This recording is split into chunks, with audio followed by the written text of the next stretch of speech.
I know what you're thinking. Times like these, all you're thinking about is, God damn it, I need to get out of my house, and preferably the country, and see the world. But it's important to stay home right now, and keep safe for your sake, your friends, and your family, and the rest of the world. Nevertheless, that short jog accompanied with your dog in the morning sure is something you look forward to, isn't it? Right now you're probably in quarantine, but this isn't going to last forever. Take it as an opportunity to plan your first trip away from home after the virus has passed. It's better than posting hashtag Throwback Thursday photos of that time you went to go visit family in London. So, when it's time to travel again, where will you go? Back to your hometown to hug your loved ones? Or revisit a favorite place you've been missing? Or somewhere new to cross off your bucket list? Well, below I've shared a few places that have been on my mind to visit once all this has passed. Maybe they can help you choose your next place too. Taormina, Sicily. First and foremost, I decided to share a place I've visited many times before, and a place I absolutely loved, and will love for the rest of my life. Taormina. Now, just imagine riding along the winding cliffside roads above the Ionian Sea into Taormina. It's something spectacular to enjoy. From the excellent pasta with sea urchins, to the beaches, the history, and its marvelous medieval architecture. You're surely not going to forget a trip to the island of Sicily. Pacific Coast Road Trip, USA. Another place I decided to share isn't really a place, but a trip across many places. It's the Great Pacific Coast Road Trip, one of the great American road trips of yonder, or at least one I look forward most to doing one day. Well known to be one of the most scenic drives in the world, starting from California's northern border with Oregon and stretching all the way down to San Diego, the route would take around 10 hours to complete at a leisurely pace, with no stops. But what's the fun in doing it so quickly? Bali, Indonesia. This is a place I've visited once and would love to visit again. The beaches, the rice fields, the sunsets, the people, the culture, and also the spirituality behind the place. So much to see and experience in the magnificent island paradise. It's an adventure to suit any kind of person, really. I got to surf there, did some yoga, trekked up a volcano, went to so many great bars and clubs, and ate some incredible food. Be sure to take a trip to the Nusas and the Gillies while in Bali for a trip you will never forget. Blue Lagoon, Iceland. Not sure if I'll have the time to check it out this year, but I'd love to go to Iceland one day and see the Blue Lagoon.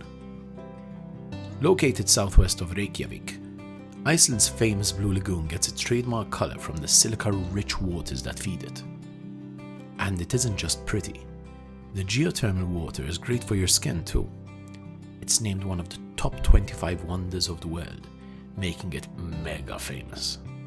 It's become so popular that to get in you'll need to book your entry for the lagoon days, or even weeks in advance. Got to start saving up for it, that's for sure. Tokyo, Japan. The home of the rising sun and cherry blossoms. While Japan is a gorgeous place all year round, the few weeks each spring when cherry trees across the country explode is magnificent. Sadly, this mostly happens in April. Maybe you can start planning it a year in advance, who knows? Apart from the cherry blossoms though, a few other reasons I'd love to visit Japan is due to the lifestyle, the people, and the food.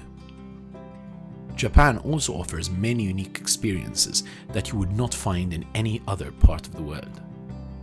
The culture of this country is an interesting blend of Eastern traditions and Western modernity, as it is one of the oldest civilizations and has a stunning and diverse history.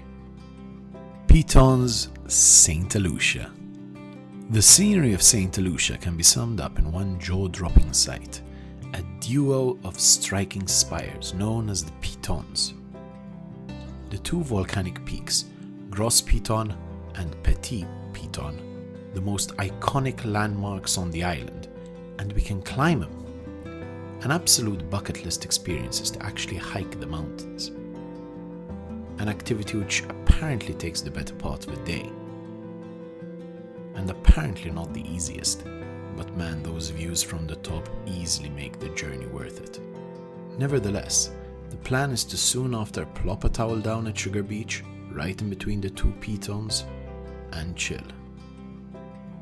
Torres del Paine National Park, Chile. Now, if you're looking to get off the grid for a while, which I wouldn't mind doing right now, one place I definitely want to go is to Chile's Patagonia region, specifically the Torres del Paine National Park. Not really sure if I said it right. For some jaw-dropping landscapes. I'll grab my backpack, my hiking boots, the comfy ones, and I'll be ready to take advantage of the 17 hours of daylight in summer, which I'll probably spend admiring my surroundings, sailing on Lake Grey, paddling a kayak through some deep blue icebergs, or looking out for some of the amazing wildlife the park has to offer.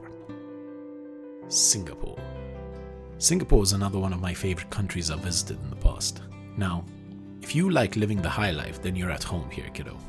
The cleanliness, the godliness, the art, the technology, the standard of service, incredible.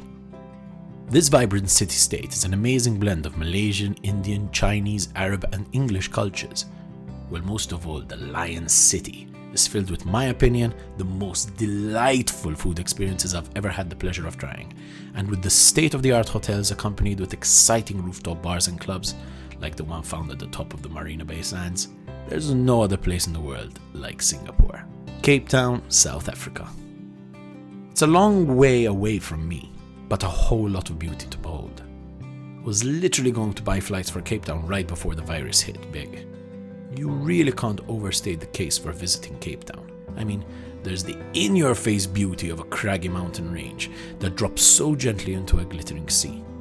Outside of this though, Cape Town is pretty edgy and urban too. I mean, this pulsating city's got some great restaurants, outstanding art galleries, and wicked shops to check out. Maybe I'll go for New Year. Let's hope. Fingers crossed. New Zealand. Lastly, a place I've also been to, not that long ago, but a place I want to explore more of. I had previously gone in November to the South Island specifically, Queenstown, Christchurch, Te Anau, and Milford Sound. And for all those who love nature, trekking, and adrenaline-pumping activities, then it's a no-brainer. You literally need to go there.